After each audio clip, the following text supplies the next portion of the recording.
ಈ ಸಾರಿ 25-26ರಲ್ಲಿ ಈ ನುಡಿದಿರ್ತಕ್ಕಂಥದಕ್ಕೆ ನಾವು 214 ಕೋಟಿ ರೂಪಾಯಿ ಬಿಡುಗಡೆ ಮಾಡಿದ್ದೀವಿ. ದಯಮಾಡಿ ನಿಮ್ಮದು 197 ಕೋಟಿ ಇದೆ. ಶಿವರಾಜ್ ತಂಗಡಿಗೆ ಮತ್ತು ರಾಯರೆಡ್ಡಿ ಅವರು ದಯವಿಟ್ಟು ಬಿಡುಗಡೆ ಮಾಡಿಸ್ಕೊಡಿ. 50-50 ನೀವೇ ಹೇಳ್ತಾ ಇದ್ದೀರಿ. ಹಾಗಾಗಿ ಜಾಗದ್ದು ನನಗೆ ಭಾರಿ ಖುಷಿಯಾಗಿದ್ದು ಸನ್ಮಾನ್ಯ ಸಿದ್ದರಾಮಯ್ಯ ಸಾಹೇಬರು ನಾನು 3 ದಿನಗಳ ಹಿಂದೆ ಇದು ದಿಢೀರಾದಂಥ ಕಾರ್ಯಕ್ರಮ. ಈ ಕಾರ್ಯಕ್ರಮಕ್ಕೆ ಹೆಚ್ಚಿನ ನನಗೆ ತಲೆಗೆ ಬಿಸಿ ಮಾಡಿದವರು ರಾಯರೆಡ್ಡಿ ಅವರೇ. ನಾನು ಹೇಳಿದೆ ತಂಗಡಿಗೆ ಸಾಹೇಬರಿಗೆ ಇದೆಲ್ಲ ಒಳ್ಳೇದು ಕೆಟ್ಟದ್ದು ಎರಡು ಅವನಿಗೆ ಹೋಗ್ಬೇಕು, ನನಗಿಲ್ಲಪ್ಪ ಆಗ್ತಾ ಇದೆ. ಹಾಗಾಗಿ ಇವೆಲ್ಲವೂ ಕೂಡ ಆಗಿದೆ. ನಿಮ್ಮ ರಾಜ್ಯ ಸರ್ಕಾರದ ಪಾಲುದಾರಿಕೆ ಇನ್ಮೇಲೆ ನಾನು ಸಿದ್ದರಾಮಯ್ಯನವ್ರು ಕೇಳೋದೇ ಬಿಡ್ತೀನಿ. ನಿನಗೆ ಬೆನ್ನತ್ತೀವಿ ತಂಗಡಿಗೆ ಇಲ್ಲ, ತಂಗಡಿಗೆ ನನ್ನಂಗೆ ಏಕ್ ಮಾಡ್ತವತ್ತು ಕೂಡ ಹೋಯ್ತಾ ಇದ್ದಾರೆ. ಇವತ್ತು 81 ಕಿಲೋಮೀಟರ್ನ ಶಂಕುಸ್ಥಾಪನೆ ಮಾಡಿದ್ದೀವಿ. ಸಿಂಧನೂರು ಹಿರೇಕೋಟೆಗಲ್ಲು 33 ಕಿಲೋಮೀಟರ್ 493 ಕೋಟಿ ರೂಪಾಯಿ ಖರ್ಚಾಯ್ತದೆ. ಪೂರ್ಣಗೊಳಿಸ್ತಕ್ಕಂಥದ್ಗೆ ದಯವಿಟ್ಟು ಮಾಧ್ಯಮದವ್ರು ಬರ್ಕೋಬೇಕು. ನಾವು ಏನಿಲ್ಲ ಮಾತಾಡೋ ಹೇಳ್ತೀನಿ, ಅದಕ್ಕೆ 1 ತಿಂಗಳು 2 ತಿಂಗಳು ಡಿಫ್ರೆನ್ಸ್ನಲ್ಲಿ ಆ ಯೋಜನೆಯನ್ನು ಮುಗಿಸ್ತೀವಿ. ತಂಗಡಿಗೆ ಸಾಹೇಬ್ರೆ, ರಾಯರೆಡ್ಡಿ ಸಾಹೇಬ್ರೆ, ಇದನ್ನು ದಯವಿಟ್ಟು ನಾವು ತಿಳ್ಕೋಬೇಕು.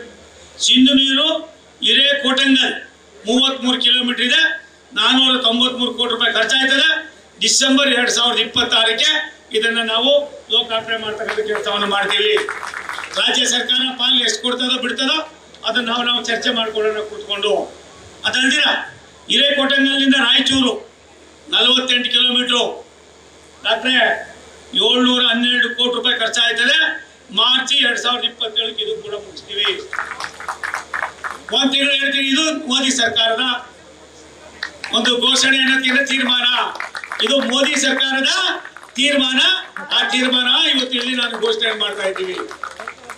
ಅದಲ್ಲದೆ ಈ ಮಾರ್ಗದಲ್ಲಿ 17 ನಿಲ್ದಾಣಗಳು ಬರ್ತಾ ಇವೆ. 17 ರೈಲ್ವೆ ಸ್ಟೇಷನ್ ಬರ್ತಾವೆ.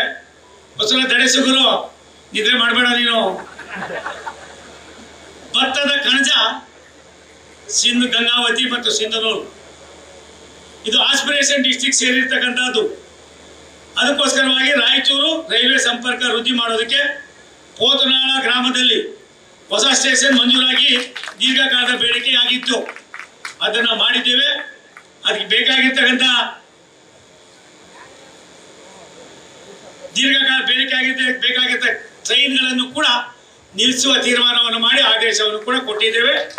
ಅದು Hubballi Sindhanur passenger, Yeshwantpur Sindhanur express, Hubballi Sindhanur express, ಈ 3 ಟ್ರೈನ್ಗಳನ್ನು ಸಿಂಧನೂರು ಬರಕ್ಕೆ ಮುಂಚಿತವಾಗಿ ನಿಮ್ಮ ಯಾವುದು ಗೋರೆಬಾಳ ಯಾವುದದು ಅಲ್ಲಿ ನಿಲ್ಲಿಸ್ತಕ್ಕಂಥ ತೀರ್ಮಾನವನ್ನು ಮಾಡಿ ಇದು ಈ ಭಾಗದ ಜನರಿಗೆ ಮೋದಿಯವರು ಕೊಟ್ಟಿರ್ತಕ್ಕಂಥ ಒಂದು ಸಂದೇಶ ಅನ್ನೋದನ್ನ ಈ ಸಂದರ್ಭದಲ್ಲಿ ಇಚ್ಛೆ ಪಡ್ತೀವಿ. ಸನ್ಮಾನ್ಯ ಬಂಧುಗಳೇ, ಕಲ್ಯಾಣ ಕರ್ನಾಟಕದ ರೈಲ್ವೆ ಸಂಪರ್ಕದ ಅಭಿವೃದ್ಧಿಗೆ ಆಲಮಟ್ಟಿಯಿಂದ ಯಾದಗಿರಿವರೆಗೆ ಹೊಸ ರೈಲ್ವೆ ಸರ್ವೆ ನಡೆಸಲು 167 ಕಿಲೋಮೀಟರ್ನ ನಿನ್ನೆ ತಾನೇ ಆದೇಶವನ್ನು ಮಾಡಿದ್ದೇವೆ. ನ್ಯೂಸ್ ಫಸ್ಟ್ ನಿರ್ಭೀತಿಯಿಂದ ನಿಮ್ಮ ಪರವಾಗಿ.